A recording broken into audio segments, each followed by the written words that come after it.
Hey, Feminist Frequency listeners, we would love you to join our podcast community on Patreon. That's patreon.com/femfreak.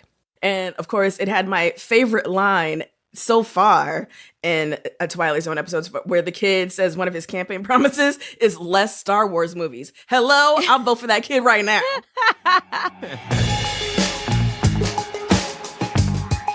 Hello, welcome to Feminist Frequency Radio. This is episode 77. I'm your host, Anita Sarkeesian, and I'm joined on this perilous journey through sight and sound by my two co-hosts, Carolyn Pettit. Hello. And Ebony Adams. What's up? This is the show that asks you to be critical of the media you love, or alternatively, we're the feminist killjoys coming for your media, depending on your perspective. Today, we're going to be talking about the Jordan Peele-produced Twilight Zone reboot on CBS All Access. You know, our favorite streaming service. It does seem like it. After that, we'll finish the show by each sharing a little something in What's Your Freak Out? All right, everyone. Are you and Anita from the Twilight Zone? Because you sound very, modulated this morning. That was the point.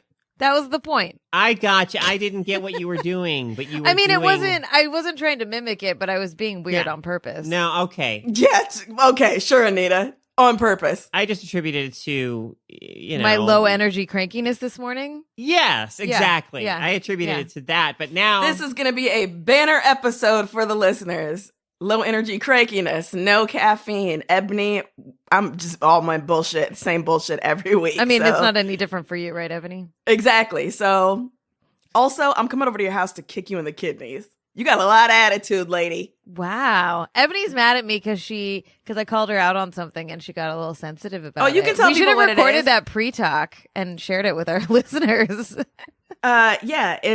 Listen, anyone who knows me, which is everyone, because I don't have an edit button, knows exactly what my reaction to a movie like Wine Country would be. So you can probably guess what I was saying. But if you want to slide in my DMs, I'll tell you what I was talking about. I love it. It's fine. We just have to go back and forth. Ebony gets me good sometimes too. Mm-hmm. Mostly live on air. And then I have to pretend I'm not actually upset about it. Hey, yo! All right, Carolyn. How are you going to depress us this week with pop culture news? Oh, boy. Oh, man. It has been a week, let me tell you. Let me start by reminding you that this is just the pop culture news segment. So we have to move through these stories pretty quickly because I'm saying that because this first story alone, we could spend an entire hour talking about, but just so remember, we cannot do that. So, in the past few days, Twitter, entertainment Twitter, and Black Twitter in particular, exploded with anticipation about an upcoming visionary comedy called Loquisha. Why do you have to bring this up? Because we have to talk about this. I'm so glad you did, because the whole episode is now going to be about that fucking trailer. Yeah. So I'm being facetious. This is a trailer for those who haven't seen it. It is a comedy, quote unquote, in 57 air quotes, comedy, written by a white male comedian named Jeremy Savile. And the basic premise is, he's a divorced dad, guy, bartender, whatever. He needs to suddenly raise a ton of money because his gifted son is going to an expensive school. And he tries to pitch a radio show because people tell him he gives great advice as a bartender or whatever. He gets rejected, but then he notices on the little, thing, the job listing, that it says minorities and women encouraged to apply. The light bulb goes off in his head. I'll just do an extremely stereotypical, racist, black woman voice and call myself Loquisha, and, problem solved. And in the trailer, in the film, the show Loquisha goes on to become hugely successful. People are, there's Loquisha fever. We see a black woman saying, who knows in what context, something like, Loquisha is a real role model for African American women. So it's just, in 2019, spectacularly just wrong on so many levels. But one of my favorite things is that Jeremy Savile, responded to the controversy on Instagram. He posted a photo of himself with Marlon Wayans, taken who knows when, who knows where, and who knows what context. And his caption was, with Marlon Wayans, Loquisha movie, meet white chicks, because Marlon Wayans made the, really terrible movie White Chicks in 2004. Have a great weekend, everybody. Thanks for all you do. Keep laughing and loving. Marlon Wayans tweeted, very shortly thereafter, I hate when people tag me in their bullshit. It's annoying as fuck. So anyway, that brings us to, that's the full story. Except that isn't the full story, right? Like, well, no. Will never that's my spiel. We will, right. No, I mean... I don't know that there's anything we can say. That there's nothing about this that's okay, right?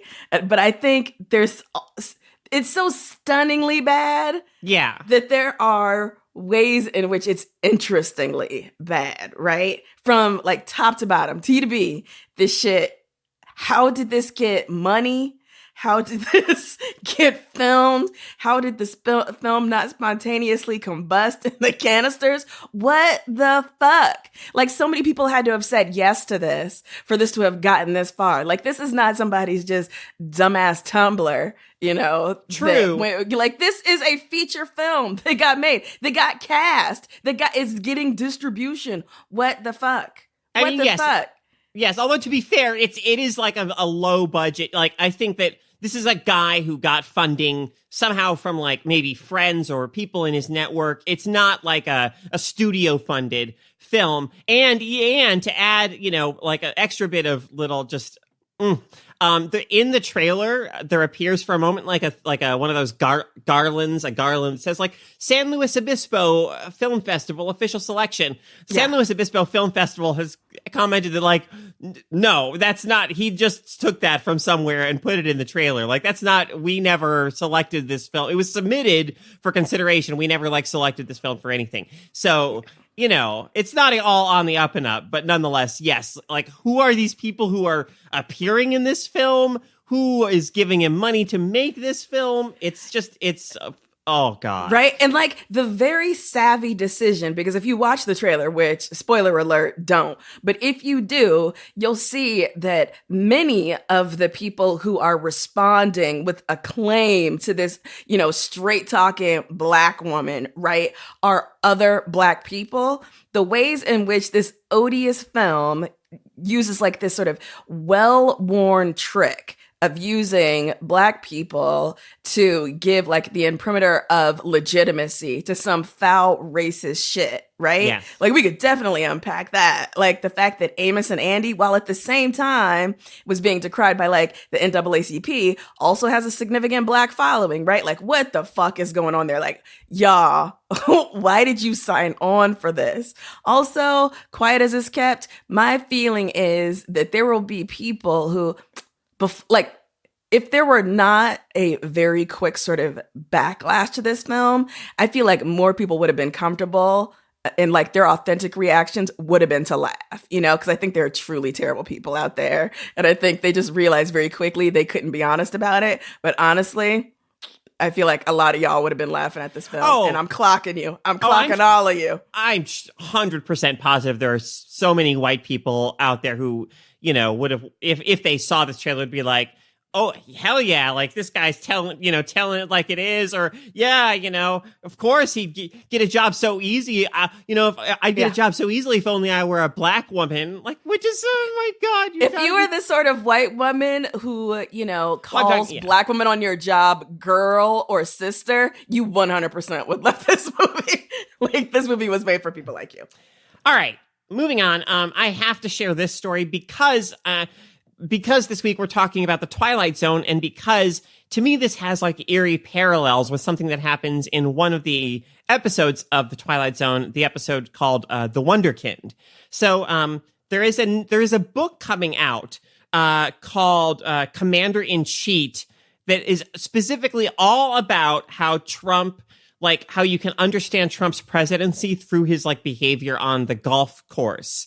And but there's this one anecdote that is shared in a Vox.com story about the book and about Trump. So a guy named Ted Virtue is playing at the Trump International Golf Course near Mar-a-Lago, right? I mean, obviously, anyone golfing at a Trump golf course in like 2019, like, what the fuck is wrong with you? So, but you know, nonetheless, like, so there was a championship held at the club, the golf club, while Trump was like out of town, you know, being president or whatever, not being president, but you know, and this guy, Ted Virtue, won the club championship. So then Ted Virtue is golfing there one day later. Trump shows up and Trump says, congrats on winning the club championship, but you didn't really win it because I was out of town. Ted tries to laugh it off, but Trump is dead serious. Trump says, we're going to play these last 6 holes for the championship. So they end up playing. They get to a hole with a big pond in front of the green. Ted hits his ball onto the green. Trump hits his ball in the water. And Ted's son is also there playing with them, and Ted also hits his ball into the green. When they get to the green, Trump is lining up the son's ball, only now it's his ball, and the caddy has switched it. The son is like, that's my ball. But Trump's caddy says, no, this is the president's ball. Your ball went in the water.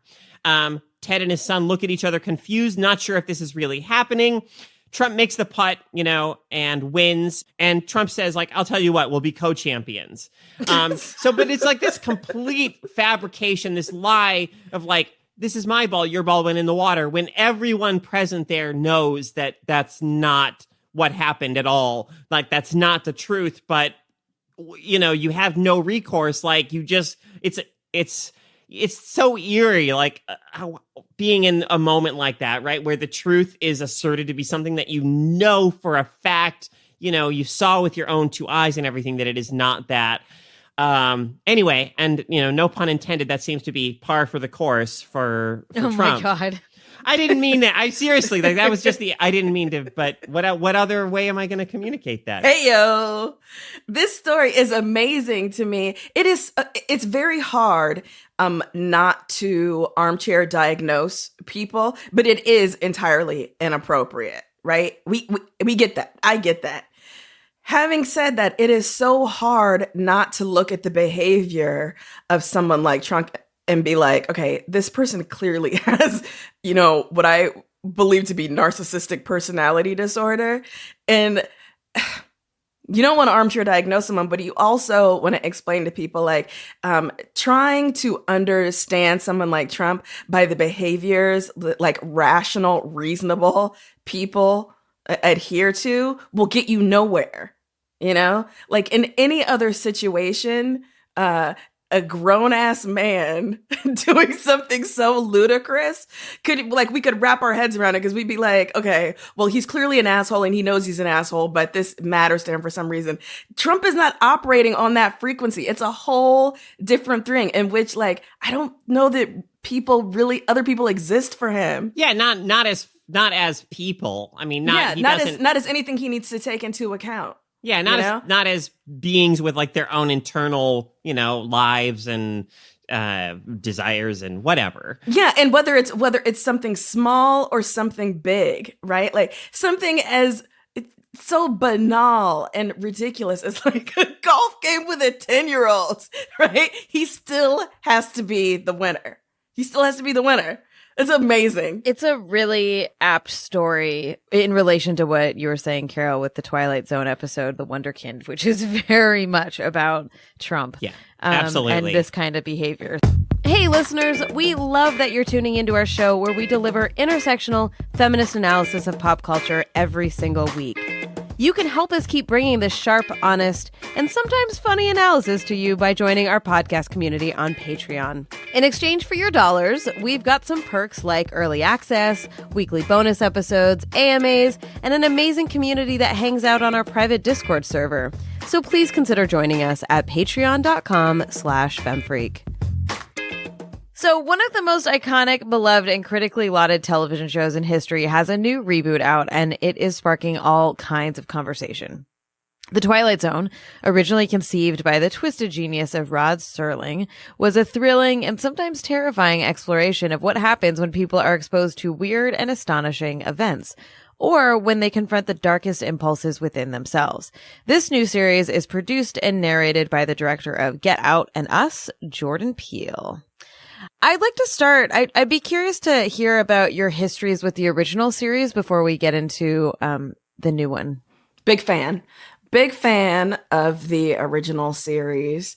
And we'll get into what that means. The fact that, as someone who watched The Twilight Zone, obviously in syndication, I kid about being 87 years old. I ain't actually 87 years old, but watching it, I know, spoilers, watching it, as a child, quite a bit, often with my mom, how that both prepared me and, like I said, we'll get into it, perhaps ruined me a little bit for this reboot.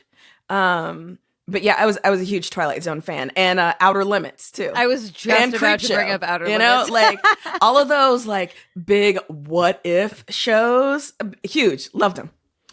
Yeah, same. I mean, for me, the Twilight Zone was the most, consistently sort of mind blowing and it was always like that jarring twist ending that would make my little child's brain be like, oh my God, what? Like, you're like, yeah, what? Yeah, and just kind of give me stuff to like keep me up at night, thinking about things, sometimes being really scared by, what I'd seen. Sometimes there would be like on Thanksgiving Day, there would be like marathons of the Twilight Zone, and yes, like I was there for all of that. I just absolutely loved the original series, such brilliant like television. Yeah, I really don't remember watching the original Twilight Zone, and I know that it's such a part of pop culture that when that theme song comes on, I'm just immediately like whisked away into that nostalgia, but I don't remember actually watching it. So yeah, I know what it is because the Twilight Zone is so historical in pop culture, but I definitely watched Outer Limits, which I feel like is probably like more just generational, right? Like it was just on when I was a kid watching TV. And it's very interesting, Anita, that you say that, that like you don't think you really watched the Twilight Zone, but you feel like you know it anyway. And I think that's so crucial to this reboot, right? Like that, iconic theme song, the sort of expectation that there's going to be something, like the growing sense that there's going to be something slightly off. And then the twist at the end, probably pretty bleak, the implication that we're all kind of pawns in this great cosmic game. Even if you've never seen an episode of The Twilight Zone, you kind of know what you're going to get. And the reason we know what we're going to get is because the Twilight Zone was so influential that it then, bred a whole sort of, media family of the kind of, dark, twisted, conspiratorial, like there's a direct line from things like the Twilight Zone to the X-Files, for instance, right? Yeah. But part of what makes this reboot, I mean, part of that way in which this new reboot also for me is evoking the original so effectively is the way that Jordan Peele, as the host, the narrator, is like channeling Rod Serling in some way. Like he is, to me, so good as, even though his presence, his appearance is minimal in every episode, for me, there's always that little excitement near the beginning of an episode of like, where is he going to show up? Like where is he going to be in the frame or in the situation? And something, he just, so like in Terror 30,000 Feet, he's on the screens in the airplane, right? The screens that are, that give you all the safety information that you watch movies on or whatever during a flight.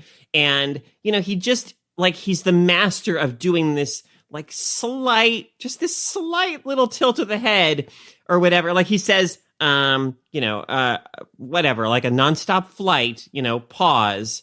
whatever, in the Twilight Zone, and just like this little tilt of the head that just like says to you off, like things are just a little askew. It's he's so good. He's so good. I think that the narration is obviously a throwback to the original series, but I think it's also unusual for us because we don't really do that with modern television. No.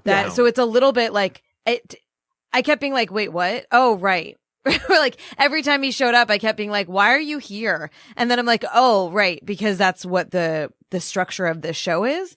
And not that I didn't like it. Honestly, I was pretty neutral about it. Someone I was watching it with was like, I do not like the narration. And I'm like, you can't make a Twilight Zone show without that. But we don't do that, right? Like it's interesting to see reboots of older television or films because they're pulling all of these thematic elements that are so symbolic and memorable, but that are so different from what we do now or what is the norm of television making now. And I kind of like that. Like, I kind of like that. Yeah. It's not jarring because that's too strong of a word, but it is just a sort of subtle, like, oh, right, this. Yes. And to go a little further with that, like when the Twilight Zone, as I said, like it freaked me out. It affected me profoundly when I was watching it as a kid. I know that watching some of those episodes today as an adult who's been exposed to the media of the 90s and the 2000s and the 2010s now for 30 plus years of my life, like if I were to watch some of those old episodes again, they'd seem like cheesy in some way, right? They would seem like the special effects are often like really basic, or the plot twists. I mean, they're meaningful, but they're very kind of like straightforward, and they're not. They maybe don't have a whole lot of nuance to them, but they're that like gut punch that or that shock, that moment of like surprise. And in a lot of ways, the new Twilight Zone is kind of operating in that same territory of like, for me, of a little simplistic at times, but nonetheless like effective, but not, maybe not with the kind of nuance or sophistication that we expect television today to have. But I don't think that that's inherently necessarily a bad thing, because I think that it can be effective, but we have to be on board for it. Like, we have to understand that this is a show that operates, under like according to different kind of rules almost than most television does today. I think one of the things that strikes me about this show is that it's deeply unsubtle. Like, it's almost like a sledgehammer. And I think in some episodes that works really well, and in other episodes it really doesn't. And so, like, I hear you in that, but I think there is the element of like, some stories are better than others, right? Like, some stories lend themselves to a really overt, like, did you get it? Did you get it? Do you get it? Do you get it yet? Do you get it? Right. Where some other ones I feel more iffy about. So, let's dive into some of the episodes. Because like, for me, the Wunderkind was really good. Like, I thought the unsubtlety and the sledgehammerness of that worked very well and resonated, on many levels related to what we were talking about of like, so this episode is about a campaign manager who failed and was disgraced, and his guy didn't get reelected, and he became an alcoholic, and he sees this kid, this 10-year-old make a video being like, I'm gonna run for president, and then he takes it seriously and becomes that kid's campaign manager. And so then it's this very serious campaign for a 12-year-old to become president of the United States. And as the story continues, it's very obvious that this is a parallel to Trump, because the kid is just a brat. Like, at first it's like a joke, and it's kind of goofy. And you're like, cool, this is a fun thing and whatever. And then once he starts getting more power, it becomes more and more intense and more extreme in terms of his behavior and the behavior of everyone around him, just accepting that, like, well, yeah, of course this person is president and we need to follow the rules of the presidency. I didn't. The Wunderkind despite John Cho being amazing, as he is always amazing, it's one of the few episodes that didn't work for me because I felt like the sort of like narrative tools that were in use were too blunt for the kind of Trump analogy that we were supposed to get from it, precisely because Oliver Foley, the 11-year-old or whatever, who runs for president kind of as a joke or with kid logic, and then ultimately is voted into office. Like, he's a brat and he's spoiled, but he behaves the way an 11-year-old would behave. Like, he's behaving in a typical like spoiled kid manner, right? The problem with Trump is that he is, again, acting outside of the bonds of reason. He's not behaving like an 11-year-old because he is an 11-year-old. So the kind of analogy of, like Trump being installed in office and being our toddler in chief versus an actual child, it didn't work for me in this episode. For me, I was like kind of ambivalent about it until near the end, where John Cho's character is like, he realizes that it's not just Oliver, it's everyone around Oliver is like going along with what Oliver is doing because he's president. You have like the general, the head of the whatever military, and who John Cho tries to go and talk to him and expecting that he'll be reasonable and that like they can do something about this problem, but he's not. Like he falls in line. Like he responds to what John Cho is saying, like as if John Cho is being treasonous. And so I guess as it builds up to the moment that is actually happens around golf, and the Oliver, just in a tantrum, like throwing his golf balls, and some of them go in the hole, and he's like, it's a hole in one.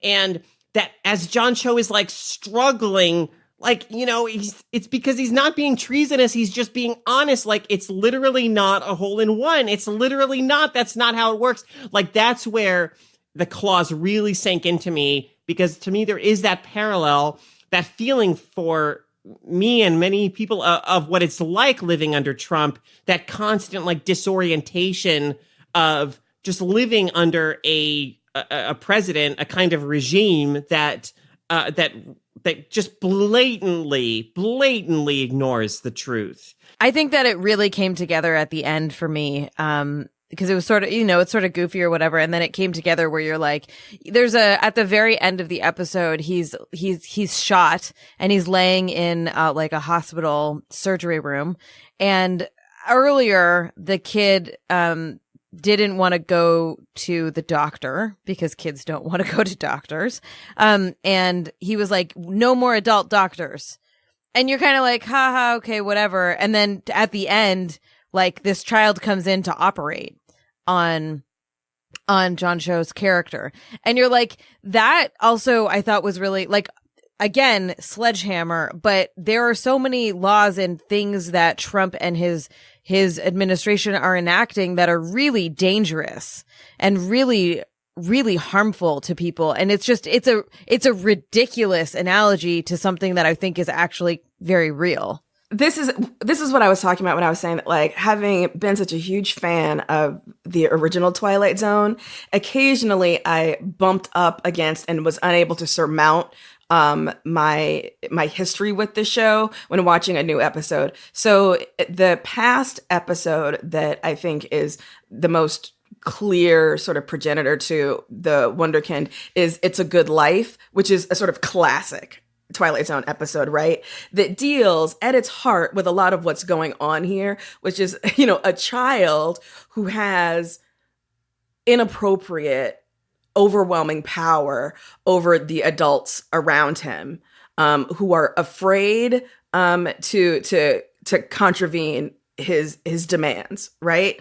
And so I don't know. I get everyone likes what they like, right? And I'm not gonna lie, there were parts of the Wunderkind that I thought were very well done, and of course, it had my favorite line so far in a Twilight Zone episodes where the kid says one of his campaign promises is less Star Wars movies. Hello, I'll vote for that kid right now.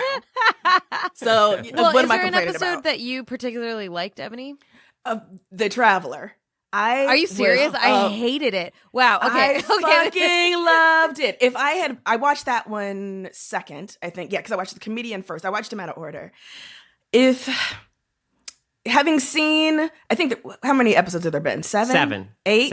Seven. Okay. There's an 8th coming out this week.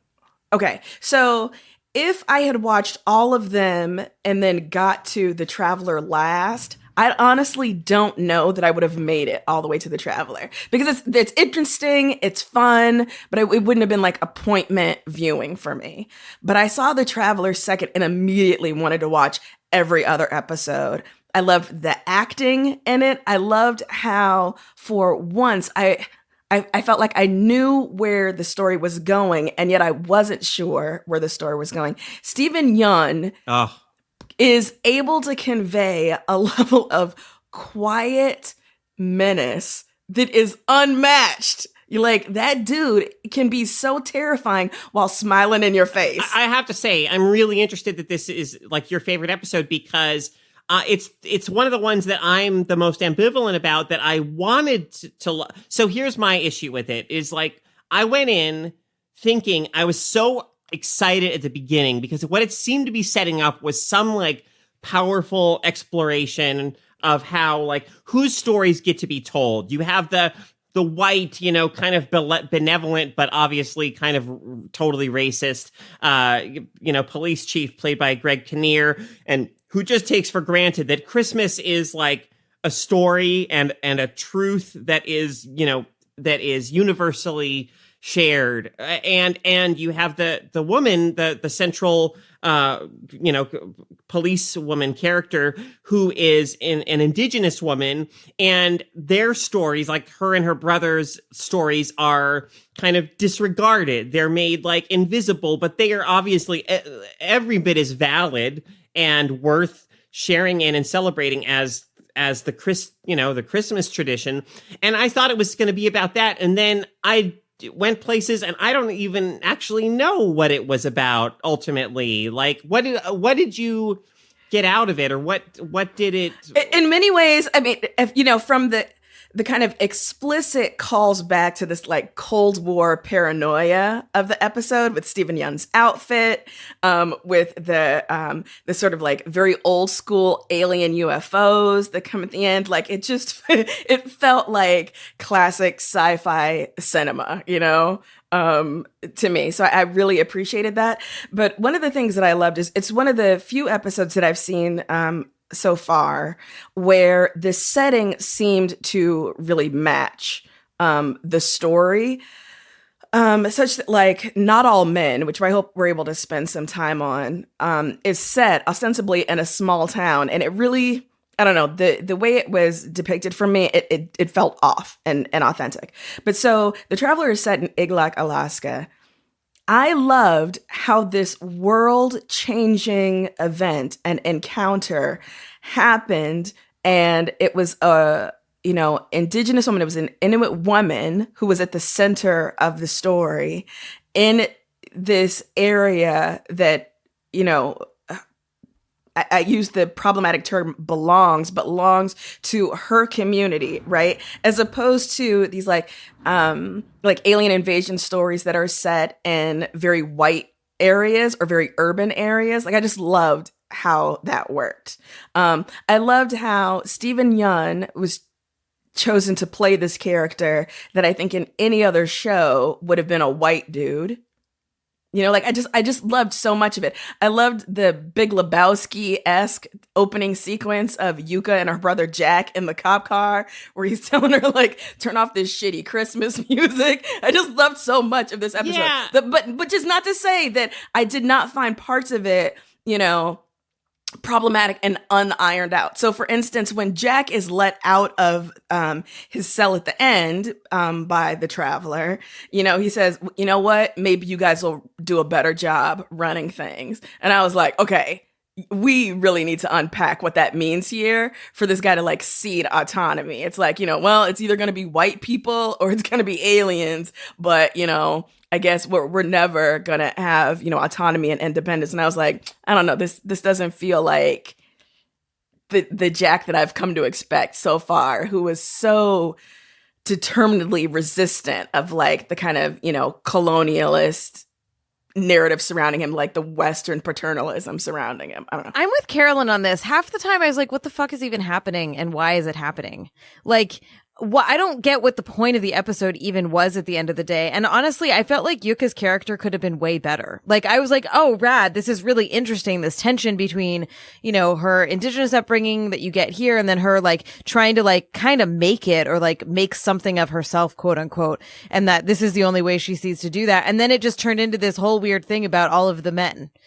And like, she wasn't really important at the end of the day. It's given, going back to what we were saying earlier about the show forking as a kind of sledgehammer. What's interesting is like, with the maybe partial exception of the comedian, which Zara and I talked about a few weeks ago in the bonus, all of the episodes because they work as a sledgehammer, I can basically tell you like exactly what the kind of point or the message or like what it was saying, right? And with a Traveler, like I don't know what it was saying in terms of like us as human beings and how we relate to each other or any, like I just don't get it. Like that was I love Stephen Yeun in it. I loved I loved the acting. I loved the setting. It just didn't add up to me to anything that was really saying something. But I think it was. I think maybe it was. It just went over my head. I don't know. Well, like I said, we're all each one of us was responding to something different in the episodes. For me, because my I just love that kind of like old school 50s style, Cold War paranoia, alien invasion story. I really loved this, and so regardless of how it ended, but I don't think the ending is creepy and as wonderful to watch as it was. I don't think, narratively it sort of packed the punch that perhaps other episodes did. But for me, the message was about, sort of people being dictated to by stronger groups above them. And so the kind of like grand cosmic joke that no one is ultimately, able to, I don't know, have autonomy, be independent. We all report to someone. We're all being bossed around by someone who's more powerful than us, who is, rewriting our stories. I don't know. I just I found it really interesting, and I loved the darkness of it, and it was just so unremittingly like creepy, even creepier for me than Not All Men, for instance, which I think tries to amp up the tension as the men sort of explode into violence, but at no point did I really feel it in my gut in a way that I did with The Traveler. And yeah, a lot of that is just due to Stephen Yeun. Like that dude looks at you and starts telling some lie about taking the train across Russia, and you're like, this dude is up to something. Don't turn your back. I want to make sure we have time to talk about Not All Men, because I think that is an episode that we should talk about. Yes, I agree. Yeah. So this is an episode about a meteor crashing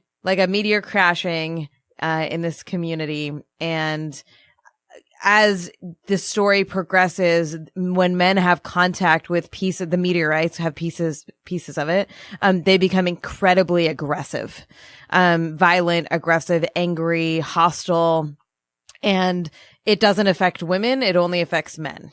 So that is the story of this episode.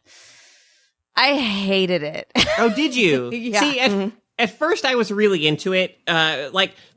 You have the main character, kind of go like the morning after her really uncomfortable, date with that asshole. Dylan.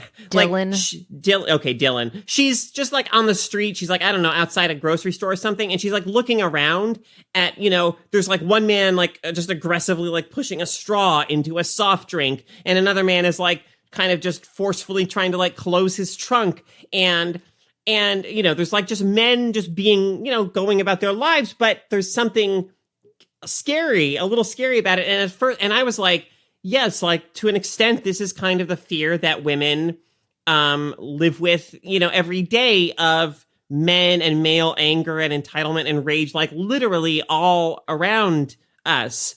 But then, like, what I didn't like, just in a nutshell, I guess ultimately is that for me, I mean, I liked a lot of things about it, but ultimately it didn't account for patriarchy as a system, even in some like an analogous Twilight Zone-ish way. It seemed to almost suggest that this was just something inherently like natural about men, and that was my one real problem with the episode.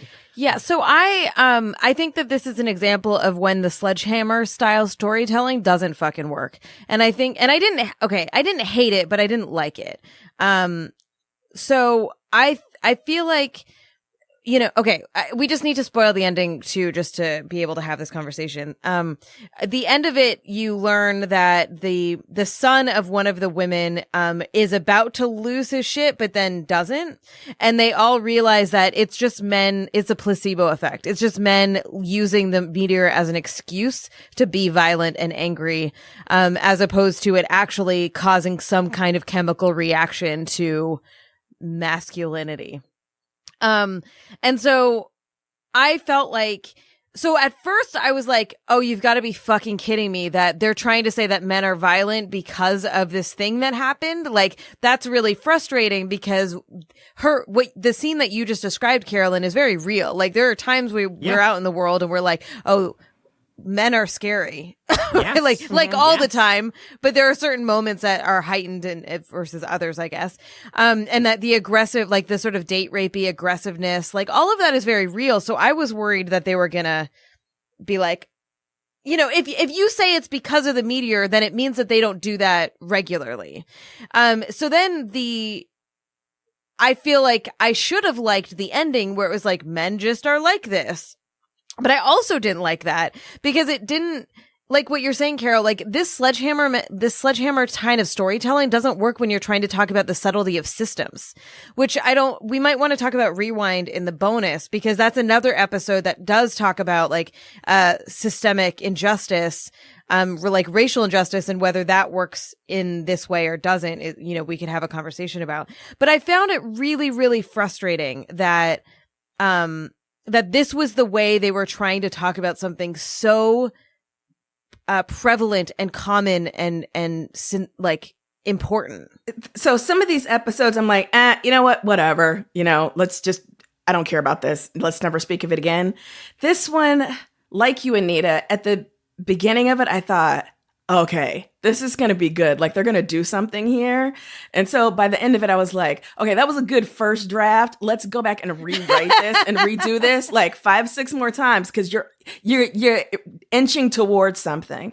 One of the things that I liked is how before the meteor strike, Dylan is gross and he's horrible. Yeah. Right? So the behavior that he engages in before the meteor strike it should be indicted. And I think the show does indict him. So the implication being that the meteor may have made him worse or may have removed his inhibitions, but Dylan was, we can't push culpability onto the meteors, nor can we say that, like, if you take the meteors away, the problem will go away.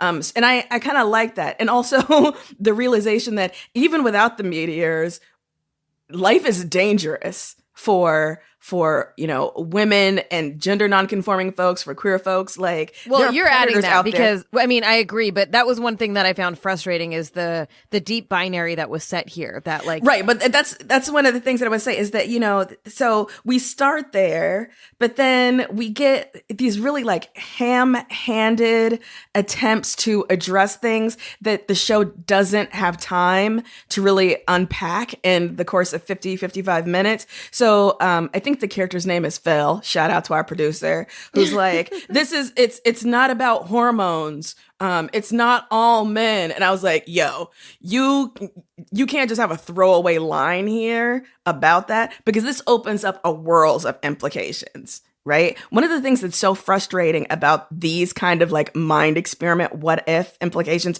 that break down along really rigid gender binaries is, what about like trans men, What about trans women? What about gender nonconforming folks? Like, where are they? How do they behave? And the narrative steadfastly refuses to engage with that. And I'm like, no, I can't let you off the hook here. That's a huge thing, And also the fact that there's only one Black person. There's one person of color. It's a young Black man, a young queer Black man, crucially, in this piece. And again, I think like when you talk about the ways in which like toxic masculinity, hyper aggressive masculinity gets portrayed, like I think the show very deliberately doesn't have men of color on screen, because I think that would make things too tangled for the easy message that it's trying to send. And I'm like, no, again, I don't know that I can let you off the hook here, because it absolutely matters how, like, when this shit starts breaking off, we're going to look at, Black men engaging in this behavior versus white men engaging in this behavior in two totally different ways. And then finally, I'll shut up and then let y'all talk. I was like, yo, the minute this went off, everybody be dead, because the police and the military would fucking lose it and just shoot everybody, Yeah. Like there wouldn't be no population left. All right, let's move the rest of this conversation into the bonus, which you can listen to if you are one of our patrons at Patreon. So I guess you got to sign up this week. You can visit patreon.com/femfreak to listen to more, because I want to talk about some of the other episodes as well. And, there's a lot here. So it is now time for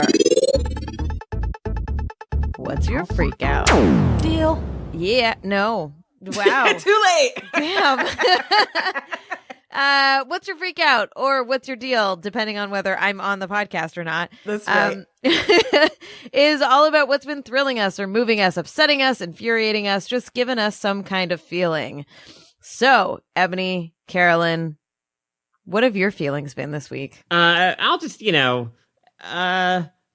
it's nice sometimes it's nice to just have a little moment come along on social media that makes you feel something, because makes you feel something tender, something sweet, something just like a nice compassionate emotion of feeling part of humanity and part of being connected to other people.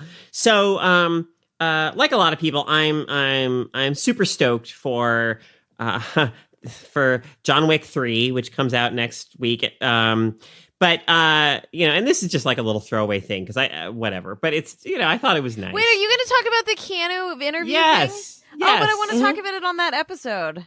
Well, I guess we can do both. Okay, well, yeah. I mean, we won't get into it here. We can talk about it on the episode in more detail. But because Keanu Reeves is on Colbert to promote John Wick 3, and Colbert ends the interview with an impossible but kind of funny question. He says, "What do you think happens when we die, Keanu Reeves?"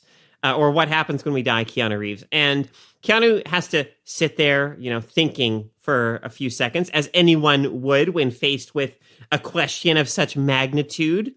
And after a moment, he just says, I know that the people who love us will miss us. And, I was just like, aw. It's so good. It's such a good answer. And, it just made my heart swell a little bit. And it was just nice. And, I mean, whatever. We'll talk about this obviously more next week, but my life trajectory with Keanu Reeves has been such a strange one, because I certainly was one of those people when I was younger who thought like, oh my God, he's just like the worst actor and he's so not interesting. And now I just think he's like so fascinating. So anyway, it was just a nice little moment, and that's my freak out for this week. That's a good one. Ebony, do you have feelings?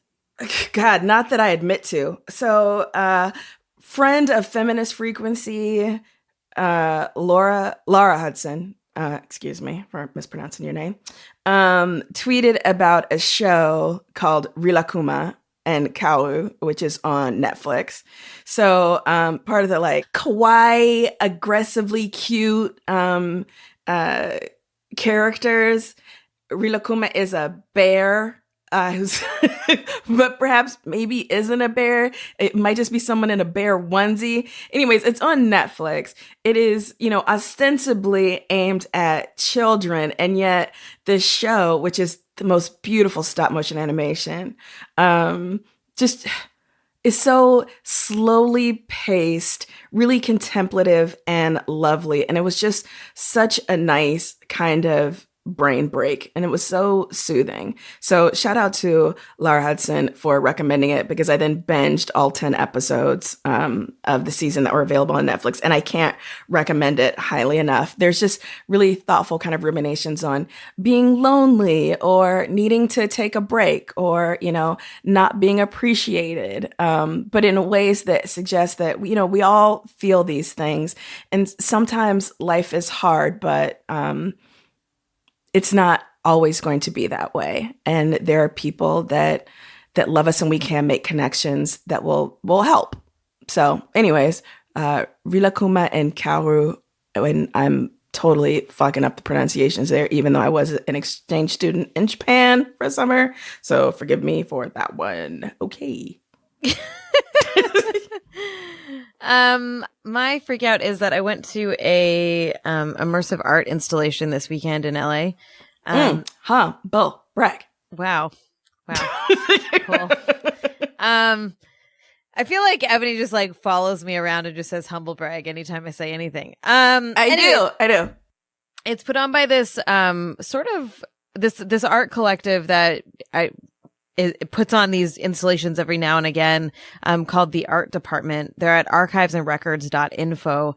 And this one is called Dandelions, and it is it's in this active industrial, like electrical plant. And they set up a whole, like what they're calling the division of small things that float on the wind. And so it is a wish fulfillment output experience. So you go in and you make a wish, and then you like answer a bunch of questions on like a really old computer. There's like dot matrix printers going. There is a room where you write down different wishes on a board that you wish for Los Angeles.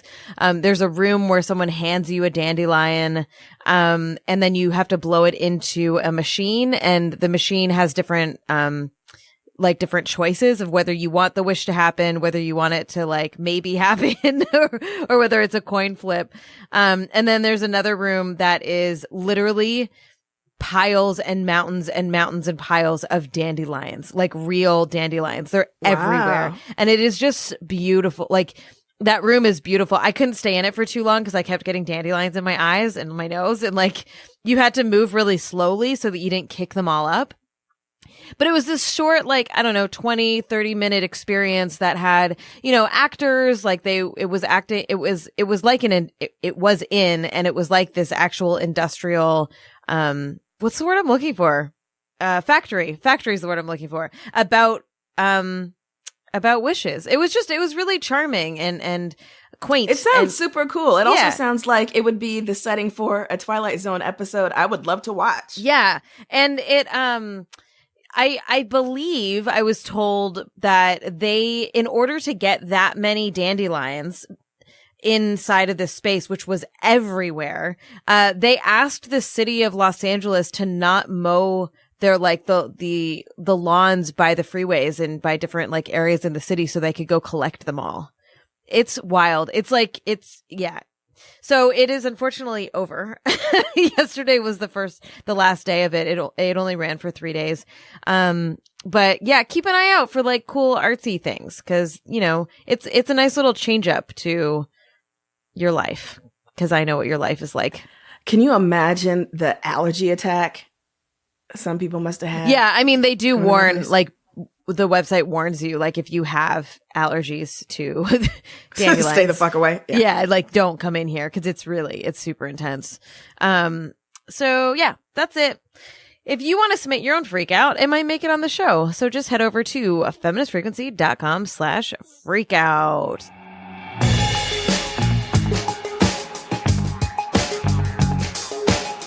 All right, y'all, that is our show. I do have one announcement I want to share real quick. This month, the month of May 2019, is Feminist Frequency's 10-year anniversary, which is wild. We have been doing this for a whole decade. So we want to hear from you about how Feminist Frequency may have impacted your life or your work or your dogs. We don't care. Just nice things that you might have to say about us. If you want, we would love it if you would submit a short little audio clip to us that we can then share. And you can do that by going to feministfrequency.com/10-years. 10 TEN-years YEARS, and we will link all of this in the show notes. We are here every Wednesday, y'all. Every motherfucking Wednesday, except maybe Christmas. I think that's the only time we don't have an episode. So yeah, you got many more Wednesdays of us. And if you want that to be a reality, head over to patreon.com/femfreak and help us by giving us money so that we can keep doing this. If you do that, you'll also get access to the freaking after party, which is also only available to backers of this podcast. If you're enjoying the show, please rate and review us on iTunes. And when you are stuck in a jail cell with a traveler and then you don't understand why you're there or the point of that story at all, you can be like, hey, let's ditch this and go listen to Feminist Frequency Radio. You can check out all of our work and our other podcasts at feministfrequency.com, and be sure to follow us on Twitter at FemFreak to stay up to date on all the news. You can find us individually as well. I'm at Anita Sarkeesian. I'm at Carolyn Michelle. I am at Stephen Young's hat. Our producer is Phil Circus, who also composed our theme music. Technical support by Sarah Norales. Art by Jamie Barron. We'll see y'all next week. Later. Bye.